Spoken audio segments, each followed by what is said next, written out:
अचलपूर तालुक्यातील फिनले मिलमध्ये कामगारांचं आंदोलन अधिक तीव्र होताना दिसून येत आहेत। मागच्या 36 तासापासून हे आंदोलन सुरू असून दोन कामगार अजूनही मिलच्या 200 फूट उंच चिमणीवर ठाम मांडून बसले आहेत। त्यांच्या जीवाला धोका निर्माण झाला असतानाही प्रशासनाकडून ठोस कारवाई होताना दिसत नाही। पाहूया आमचे प्रतिनिधी नितेश किल्लेदार यांचा आंदोलनाचा खास आढावा। अचलपूरच्या फिनले मिलमधील परिस्थिती अत्यंत गंभीर बनली आहे। आपल्या मागण्यांकरिता लढणारे मनोज सूर्यवंशी आणि विकेश उघडे हे दोन कामगार मागील 36 तासांपासून मृत्यूच्या छायेत 200 फूट उंचीवर बसलेले आहेत। थंडी आणि वेळेचा दबाव वाढत असताना त्यांची सुरक्षा धोक्यात आली आहे। प्रशासनाकडून केवळ पाहणी आणि आश्वासनांची मालिका सुरू आहे। अचलपूरचे ठाणेदार आणि तहसीलदार यांनी घटनास्थळी भेट दिली असली तरी आंदोलकांपर्यंत दिल्लीतील नॅशनल टेक्सटाईल कॉर्पोरेशनकडून कोणतीही सकारात्मक बातमी पोहोचलेली नाही। मिल प्रशासनाने निवेदन स्वीकारूनही परिस्थिती जैसे थे आहे। विशेष म्हणजे या गंभीर परिस्थितीत कोणत्याही लोकप्रतिनिधीने आंदोलकांची भेट घेतलेली नाही, ज्यामुळे कामगारांमध्ये नाराजी वाढत आहे आणि हे आंदोलन अधिक चिघळण्याची शक्यता निर्माण झाली आहे। आता या कामगारांच्या जीवाचं काय होणार या प्रश्नाचं उत्तर प्रशासनाकडून कधी मिळणार याकडे सगळ्यांचं लक्ष लागलं आहे। अंदर काय परिस्थिती आहे? तुम्ही आता या लोकांना भेटून आलेले आहे, काय स्थिती आहे? हालाकीची परिस्थिती आहे सर। आम्ही आता झालो उन्हामध्ये, ऊन पाहून राहिली तुम्ही किती तपून राहिली। गार उन्हामध्ये पायात गोळे आले, त्यांच्या पाय लंबे करून असे शांतपणे विश्रांती घेत आहे। त्यांना मी आवाज दिला, आवाज द्यायची ताकद राहिली नाही त्यांच्या, आणि ते अशा परिस्थितीत आहे, सुम असे झालेले आहे सर। कालच्या पावसामुळे असं गंभीर परिस्थिती झाली आहे त्यांच्यावर निर्माण। काल पाऊस आल्यानंतर स्थिती काय होती? ती चिमणी हालत होती, वारा गडगड भिजल्या, एवढ्या मोठ्या पाण्यात त्यांना सहन करून खाली, नंतर मग त्यांना दोघंजण खाली होते, त्यांनी छत्री पुरवली, छत्री खाली राहून ते रात्रभर तिथेच बसून होते सर। एकूणच प्रशासनाने तुमची दखल घेतली का? फिनले मिल म्हणा किंवा प्रशासन तरी नाही आहे सर।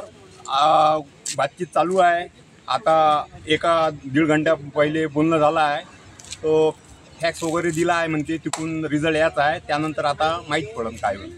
मागील किती तास झाले तुम्ही सर्व कामगार इथं बसले आहेत? आता आम्ही कालपासून जवळपास 7 वाजतापासून आम्ही इथं बसलेलो आहे, सकाळी 7 वाजतापासून, तर आज दुसरा दिवस आहे आमचा। अशी स्थिती राहिली, ऐकलं नाही तर काय आमचं असंच चालू राहील सर, कारण आमच्यावर एवढी विकट परिस्थिती आहे। आता माझा छोटासा मुलगा आहे सर, आता तुम्ही सांगा, 2 मुलं घेऊन इथं राहून राहिलो मी। आता मलाच माहीत आहे भाड्यानं राहून राहिलो, माझी परिस्थिती काय आहे। आम्ही कालपासून इथंच आहे सर, या पेंडालमध्ये डेरा देऊन आहे। आता मी त्यांना भेटाले आतमध्ये गेलतो। मेरा बोलना इतना ही है, अपन सब फिनले मिल के सब अपन परिवार संघ है, तो अपना बोलना इतना है कि अपने बाल बच्चों का सब सहविकास बराबर होना। इनका कुछ सहविकास नहीं होगा तो अपन क्या कर सकेंगे?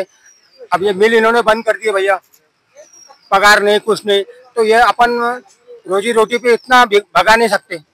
कॉलेज की फी, स्कूल की फी क्या कर सकते अपन? अगर इनसे नहीं करना होता तो इसको स्टॉप मार दो, हमारा हिसाब हमारे कर दो, हम हमारे उसमें भी तैयार है। अगर ये जो सब फैमिली है फिनले मिल की, सब अपना सहपरिवार है, तो इनका अगर कुछ कम ज्यादा हुआ तो उसके जिम्मेदार तुम रहेंगे, फिनले मिल प्रशासन। मी अतुल मनोहरराव भिवापुरे, मी 13 वर्ष झाले वाइंडिंग खात्यामध्ये काम करतो। पहिले आम्हाला 2 महिने फुकट करायला लागलं, नंतर 33 रुपये रोज दिला, नंतर 50 दिला, नंतर 103 केला। असं करता करता आम्ही इथं 13 वर्ष काढले, आणि इथून मी बाहेर गावले असतो, मी इथं रूम करून आहे। आता मी माझ्या मुलाले KG2 ले टाकलं, आता फर्स्ट स्टँडर्डला गेला तो, आता फी मागती द्यायची कुठून? 21 महिने झालेले आहे, आम्हाला पगार नाही।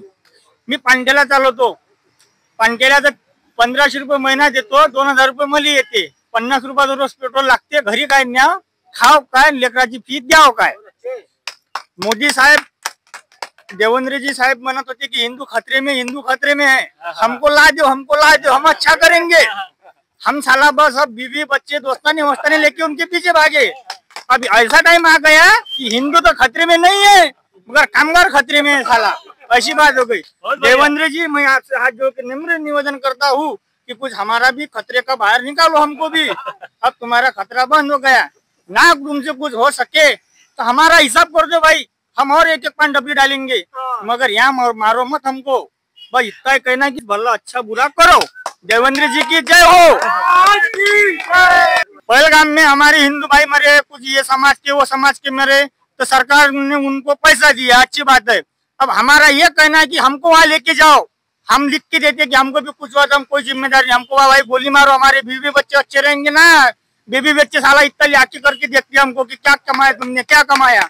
जब शादी करा था बोला था मैं एनटीसी में हूँ, मेरे को अच्छी लड़की मिली, अब साला वहाँ हमें का रस लग गया था, जाने की इच्छा नहीं हो रही। भाई कुछ हमारा करो, ससुराल में जा नहीं सकते हम, नाक नहीं हमको जाने को। अब ये उम्र में हमारी औरत आ गई तो हमारी शादी कैसे होंगी। देश बचाओ, हिंदू बचाओ, हिंदू बचाओ नहीं भैया, हिंदू को कामगारों को काम दो, उनका हिसाब करो। बावनकुळे साहेब आप यहाँ आए थे तो आपने अच्छा लगा था हमको आपका बोलना। आप कहाँ गया, अब कहाँ गया बावनकुळे साहेब, आओ जरा देखो हमारी परिस्थिति, 16 मर गए हमारे, हमारा इंसाफ नहीं हुआ।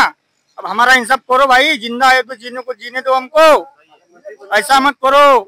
जब आप पालक मंत्री बने थे, जब आप पालक मंत्री बने तो हमने बैनरबाजी करी थी, हमको बहुत अच्छा लगा था कि भाई आप बने हमारी इधर की। अब कैसा भाई हमको भूल गए क्या, ऐसा मत करो बावनकुळे साहेब। आओ देवेंद्र जी आओ, हमारा कुछ हिसाब करो भाई, करो। दादा आप भी आओ, शिंदे भाऊ आप भी आओ, हम आप हमारे मामा हैं, हम आपके भाचे, भाचों का भी कुछ ख्याल रखो। शिंदे भाऊ सोरमारे वाइंडिंग खात्यामध्ये कार्यरत आहे, गेल्या 23 महिन्यापासून पगार नाही आहे। आम्ही आमचा प्रपंच कसा चालवत आहे आम्हाला आमचंच माहित आहे, कारण की आपल्या गावात अचलपूर परतवाड्यात कोई रोजगार नाही आहे। आम्ही आमचा जीव हातावर घेऊन सने आता 2 मुलं 150 फूट चिमणीच्यावर चढलेले आहे, त्यांचा जीव त्यांच्या हातात आहे आणि त्यांचा धोक्यात पण आहे। हवा पाणी वातावरण खूप खराब झालेलं आहे, चिमणी हालते तर असं हालते की ते पुरे पळाचं भेव आहे, तरी प्रशासन कार्यरत कोणीही त्याची दखल घेत नाहीये।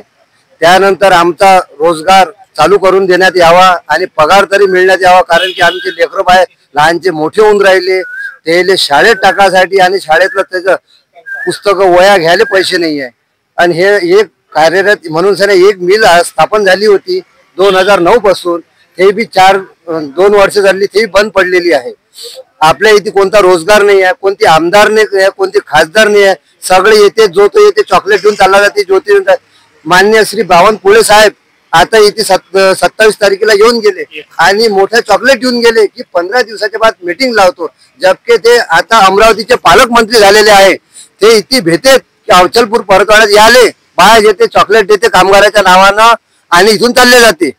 आता त्यांचं काय की एसीत फिरते, चांगले हॉटेलमध्ये राहते आणि कामगार मरते, इकडे मरून राहिला। आतापर्यंत 16 कामगारांनी आत्महत्या केली, त्याच्या इकडे काही नाही, फक्त ते वोट द्या, बीजेपी सरकार वरतेपर्यंत खालीपर्यंत बीजेपीच आहे। मग आता काय राहिलं, आता तो कोणी विरोध बी नाही आहे, तरी कामगाराच्या बारात कोणी आम्हाला ESI पण नाही आहे। आम्ही लेकरं दवाखान्यात नेतो तर 2-2 हजार रुपये लागते, आम्ही करावं काय। आणि आम्हाला दुसऱ्याकडे रोजगार बी मिळत नाही, कारण की आमचा इथे PF कटतो, त्याच्यानं आम्हाला दुसऱ्याकडे रोजगार मिळत नाही। तरीही खालचे नाही तर वरचेली तरी झोपीतून उठून जा आणि कामगाराच्या बारात सोचा। इथचे पालकमंत्री श्री बावनकुळे त्यांना तरी दखल अंदाजी घ्यावा, नाही तर येऊन सर चॉकलेट घेऊन चालले जातात।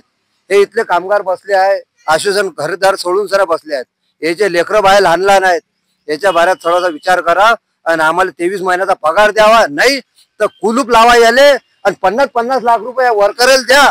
तुमच्या तिजोरीनं घर भरून राहिले तुम्ही, तरी ह्या वर्करच्या बारात काहीतरी सोचा।